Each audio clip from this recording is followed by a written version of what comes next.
स्वामिदेव सवितर्दुरितानि पराशुभ यद्वरं तन्नाशुभ। ओम शांति शांति शांति। ओम महाप्रभु के चरणों में विराजमान गुरु गंगा चुनी संत समाज दूर दूर से आए हमारी पैर सिंगल एक बार अपने अंतःकरण को पवित्र करने हेतु कुछ स्वर के साथ जय घोष बोली जयकारा बोले श्री गुरु महाराज की जय। बोली साचे दरबार की जय।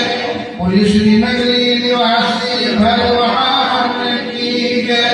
बोली श्री परमहंस दयाल महाराज की जय।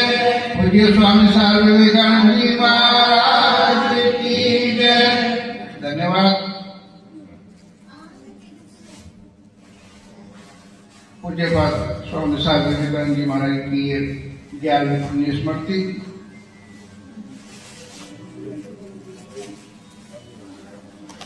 जीवन के बहुत वर्ष कहिएगा कि 1976 से ही जो श्वेत वस्त्रों में थे उससे ही संसार रहा। संन्यास को परम पूज्य स्वामी सात के बारे के देहावसान के बाद ही उन्होंने लिया।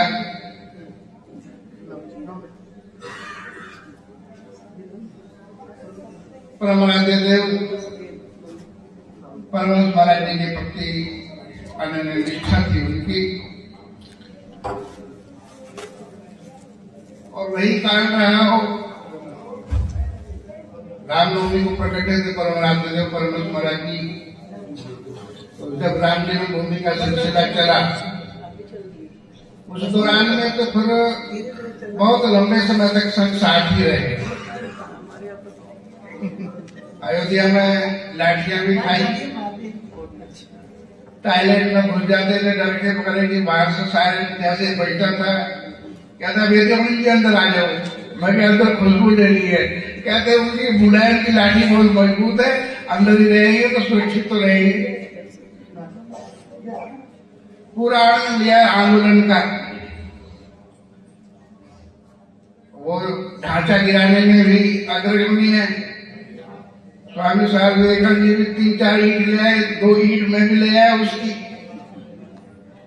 एक तो अभी भी मेरे पास है। खूब आनंद लिया उन क्षणों का भी। चित्त से उतरता नहीं वो व्यक्ति। जो भी जिम्मेदारी लेते थे पूरी शिद्दत के साथ वो स्वीकार करते। परमानंद देव श्री नगरी निवासी भगवान जी की पावन जन्म जो तपोभूमि है उस पर भी उनका विचित्र स्वरूप, उनका आंदोलन करने वाला व्यक्तित्व, स्थित प्रज्ञता, ये भी नहीं परवाह करते थे कि मेरे साथ कोई है या नहीं। हमारा एक वर्ग तो संस्था का ये मान ही बैठा था कि गुरु महाराज जी का श्राप लगा हुआ था होंगे।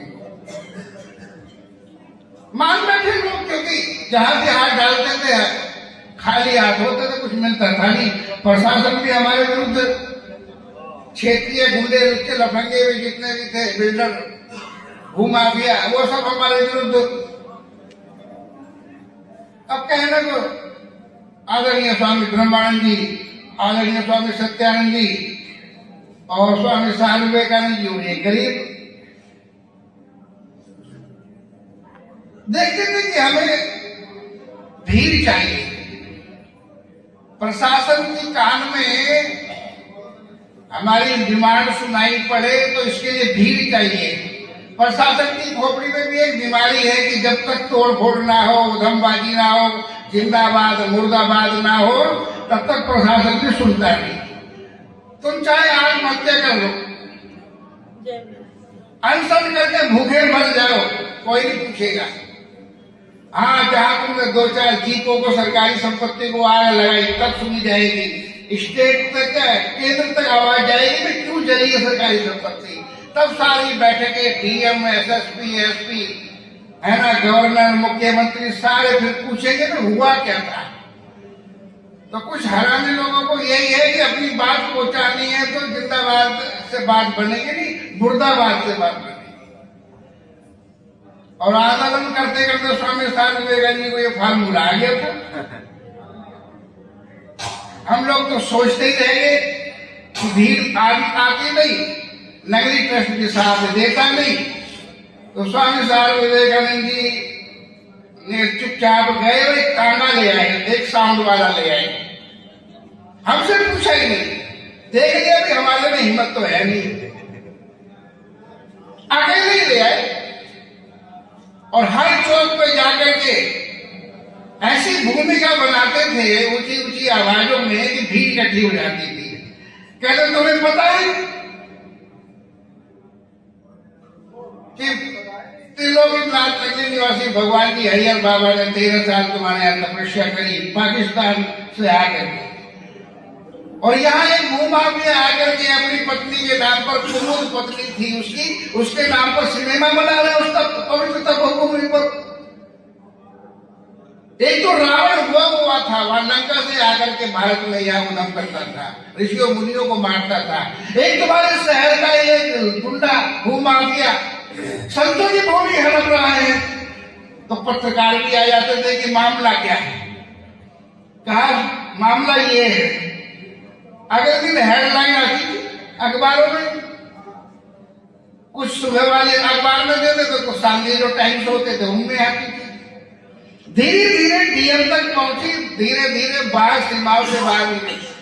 जो अपनी संस्था के संत थे उनको भी नहीं पता था। आनंदपुर वाले तो हमें इतना उधम हुआ, इतनी मार कुटाई हुई। पार्लियामेंट में 3 दिन डिबेट चली उस पर। शिवराज पाटिल बेचारा मर गया भी पिछले महीने, वो लोकसभा स्पीकर है। 3 दिन भारत की, है ना, संसद में 3 दिन डिबेट रही। ये तो संयोग से भगवान शंकर रावत है, हमारे सांसद रहे, विधायक भी रहे, लोक लेखा निरीक्षक समिति के वो मेंबर भी थे। उन्होंने सख्ती से कहा कि हजूर ये इसको राष्ट्रीय मुद्दा, चुनावी मुद्दा मत बनाओ, राजनीति का मुद्दा मत बनाओ। ये तो कुछ लोग तथा कथित लोग इस भूमि की कीमत को देकर हड़पना चाहते हो, और कोई मैटर नहीं। फिर भी डिबेट रही 3 दिन तक लोकसभा में। अब जिनको नहीं पता था वो अखबार तो दूर तक जाते हैं। तो स्वामी विवेकानंद जी ने अकेले नहीं पूरे शहर की न तहलका मचा दिया। अब शाम को जब अखबार छपते थे, सुबह के अखबार छपते थे, हम तीनों ही कहते थे कि ये क्या ड्रामा करके आए हो। कहते कि तुम्हारी बस के लिए तुम मुझे ये काम अकेले करने। उनकी वो कोशिश, उनका वो प्रयास हमारे को बहुत काम आया।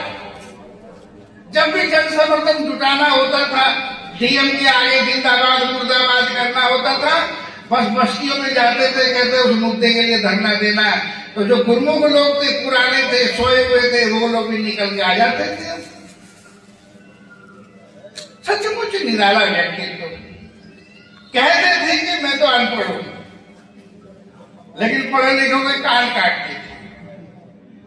बड़ी बड़ी अंतरराष्ट्रीय स्तर की सभाएं होती थी, चाहे कहीं हो, दिल्ली में हो, अयोध्या में हो, चाहे वो जहां भी होती थी।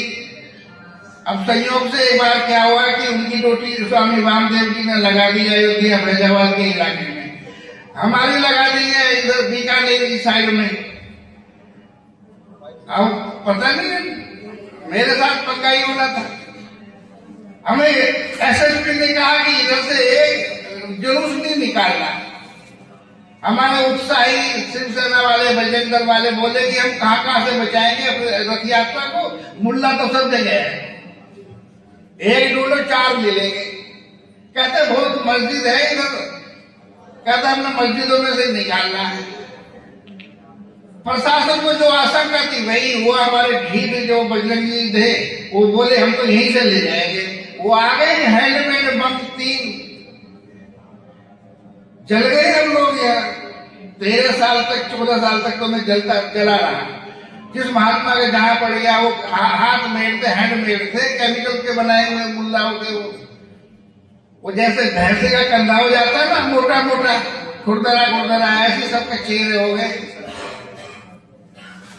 13-14 साल कष्ट भोग करके एक रिटायर मिलिट्री का, क्योंकि उनको तो पाला पड़ता है केमिकल से, बमों का पाला पड़ता है, रसायनों का पता होता है, एंटीडोट क्या है, एंटीकाट क्या है। वो मुझे संयोग से मिल गया, उसका ट्रीटमेंट चला तो वो निशान तो अभी भी है, इधर पैरों में भी है। स्वामी साहब विवेकानंद जी को पता चला कि वहां बम्बारमेंट हो गई है। जैसे तैसे जुगाड़ करके हमको फोन पे उन्होंने संपर्क किया कि भैया ठीक तो हो, भैया ठीक तो हो, पर निशान परमानेंट बन रहे हैं। कहते जान तो बच गए। मैं वो तो बच गई, पर जिन्होंने फेंके थे वो लड़कों के ऊपर लड़के चढ़ गए। 3 मुल्ला थे, तीनों की दाढ़ी पाड़ के नीचे पटक दिया, जयराम को ये कर दी। एसएसपी बोला तुम निकल जाओ, हम संभाल लेंगे केस को, तुम निकलो यहाँ से। तुम बाबा लोगों को मना किया था मत जाओ उधर से, पर तुम माने नहीं, अब ले लो लड्डू। तो मेरा वो अंतिम समय तक स्टेटमेंट रोज लेते थे कि भाई अब क्या स्थिति है, शरीर की क्या स्थिति है। मतलब हमारे आदरणीय दयालु स्वामी साहब विवेकानंद जी व्यक्तित्व विनम्र। एक बात कह करके वाणी को विराम दूंगा। वेदों में आख्यान आते हैं, प्रसंग के अनुसार आख्यान है। तो एक आख्यान मुझे याद आता है उनके व्यक्तित्व को देख करके, स्वामी साहब विवेकानंद जी के। एक दिन समुद्र गंगा आदि देवियों से, नदियों से पूछा कि तुम्हारे अंदर जब जोश आता है, क्रोध आता है, आवेग आता है, तो तुम मेरी शरण में, मेरी चरणों में बड़े बड़ी बिल्डिंगें, बड़े बड़े महल घसीट करके ले आती हो, बड़े बड़े वृक्षावलियां ले आती, बड़े मोटे मोटे पेड़ ले आती हो। समुद्र कहता है कि मैं तरस गया हूँ हरा बांस देखने के लिए। हरा बांस कैसा होता है, कितना बड़ा होता है, कैसा लगता है। सब कुछ ले आती हो, सोना चांदी हीरे जवाहरात, पर बांस क्यों नहीं लाई। अब सारी नदियां चुप हो। आख्यान कहता है कि गंगा महारानी ने हाथ जोड़ करके कहा प्रभु मैं बताऊं कारण। कहते हाँ बताओ देवी। कहा कि सचमुच आप ठीक कह रहे हो, जब हमको क्रोध आता है ना, हमारे सामने जो अकड़ करके खड़ा होता है, हम नदियों के आगे हम अपने प्रवाह से उसको तुम्हारी शरण में लाकर पटक देती है। उसका एक कारण अच्छा नहीं लगता, चाहे वो कितना बड़ा भवन हो, कितना ही बड़ा पेड़ हो, सब कुछ रगड़ करके तुम्हारे चरणों में ला पटकती है। लेकिन बात सचमुच हम इस कारण से नहीं ला पाए। उसका एक कारण है। समुद्र बोलता है वही कारण तो मैं जानना चाहता हूं। बोला कि हमको जब और जितना जितना जोश आता है, क्रोध आता है, ये जो बांस है ना, समर्पण कर देता है, ये दंडवत कर देता है। अब हम कितना ही जोर लगाएं, कितनी मेहनत करें, कितनी कोशिश करें, ये उतना समर्पण करता चला जाता है, दंडवत ही कर देता है। अब हम कितना ही जोर लगाएं, कितनी ही हिम्मत करें, हम चाह करके भी उसको आपके शरण में नहीं ला पाते। कारण यही है कि वो विनम्र है। विनम्रता के कारण से वो समूचा कभी वो समूचा इसलिए नहीं आया, कभी आएगा भी नहीं, क्योंकि उसका एक गुण है कि वो झुकना जानता है, विनम्रता है। तो स्वामी साहब विवेकानंद जी के अनंत व्यक्तित्व में बहुत सारे गुण, सदगुण, दैनिक व्यक्तित्व, उनका बहुत सारी प्रेरणाएं हमको मिलती थी। लेकिन सबसे बड़ा जो गुण था विनम्रता का, चाहे छोटा हो चाहे बड़ा हो, वो झुकना जानते थे। विनम्रता उनकी अंदर है, संस्था के प्रति हजूरी, समर्पण। असमर्पण भी कैसा रहा होगा। वो चले जाते थे चाहे साल में 2 बार, तो वो 40-40 दिन के लिए गुफा में चले जाते बैठे थे बीबी नगर में गुफा में। और वो जहां भी आश्रम बनाते थे, अब मेरी जानकारी में तो जितने भी उनके उनके आश्रम में सब में गुफा बनाते हैं, सब में गुफा बनी हुई, गुफाओं से बड़ा प्यार था उसका, और उसका वैज्ञानिक कारण नहीं। आप देखोगे मोबाइल के जो टावर है गुफा में नहीं आते, कारण क्या? रेडिएशन वहां नहीं पहुंचता, बिखरने वहां नहीं पहुंचते, और सिग्नल वहां नहीं पहुंचते, ऊपर कहीं भी आ जाएंगे। ऐसे ही जो ध्यानस्थ जो योगी होता है, साधक जो होते हैं, वो बाहर की जब लेयर में बैठते हैं तो रेडिएशन होता है, काम क्रोध लोभ मोह अहंकार ये सारी चीजें डिस्टर्ब करती है। गुफा में बैठ जाएगा, वहां सिग्नल ही नहीं है, तो ब्रेन को सिग्नल मिलता ही नहीं वहां, तो ब्रेन तो एकाग्र रहेगा, कंसंट्रेट रहेगा। तो गुफाओं से बड़ा प्यार। बैठे थे दीदी नगर में, छोटे महाराज जी सिद्ध सदगुरु नगर वाले, उनको आवश्यकता थी दरबार के लिए खजांची की, कोई योग्य पात्र। बहुत नजर दौड़ाई उन्होंने सब ट्रस्टियों पर, सब सन्यासियों पर। इस चीज को कौन पूरी ऊर्जा के साथ में, समर्पण के साथ में, त्याग के साथ में, ईमानदारी के साथ में कौन कर सकता है? तो उनकी दृष्टि गई स्वामी स्वामी विवेकानंद जी महाराज पर। लोगों से पूछा कि उसे बुलाओ, कहा कि वो तो गए गुफा के अंदर, 40 दिन बाद निकलेंगे हम। कहा कि उनके कान में जाकर के बोलो, उनको जो तपस्या के बाद मिलेगा, मैं अपनी शक्ति से, अपनी सामर्थ्य से वो इन्हें यहाँ दे दूंगी, उन्हें बुला लूंगी। वो शक्ति वो सामर्थ्य में दे दूंगा, अपनी भक्ति में से मैं उनको वो भक्ति दे दूंगी। उनको बोलो कि गुरु महाराज जी की सेवा है, खजाने की सेवा है, ये संभाले आकर के। गुरु महाराज जी का कुबेर बनाने के लिए, केशर खजांची बनाने के लिए छोटे महाराज जी ने गुफा में से निकाला। जब वो आए सदगुरु नगर में आकर के नमन किया, प्रणाम किया, कहा कि मैं अपनी भक्ति में से, अपनी सेवा में से, अपनी साधना में से तुम्हें अपनी सामर्थ्य देती हूँ। जो तुम्हें वहां मिलना था वो यहाँ की सेवा से मिल जाएगा, चलो आज से गुरु महाराज जी की सेवा संभालो। तो उन्होंने पूरी ऊर्जा के साथ में वो काम किया, ईमानदारी के साथ में, और पूरी संस्था का ऊपर भरोसा था। कभी किसी ने ये नहीं कहा कि भाई हमें इस पर विश्वास नहीं है, ऐसा था उनका दिव्य व्यक्तित्व, कुछ सीखने जैसा। हम लोग भी कदाचित उनके दिव्य गुणों में से एक को भी आत्मसात कर सके तो यथार्थ में उनके श्री चरणों में यही सच्ची श्रद्धांजलि बाबा जी पुष्पांजलि होगी। इन्हीं भावों के साथ में उनके चरणों में भावभीनी श्रद्धांजलि अर्पित करते हुए अपनी वाणी को विराम। बोले सदगुरुदेव भगवान की जय।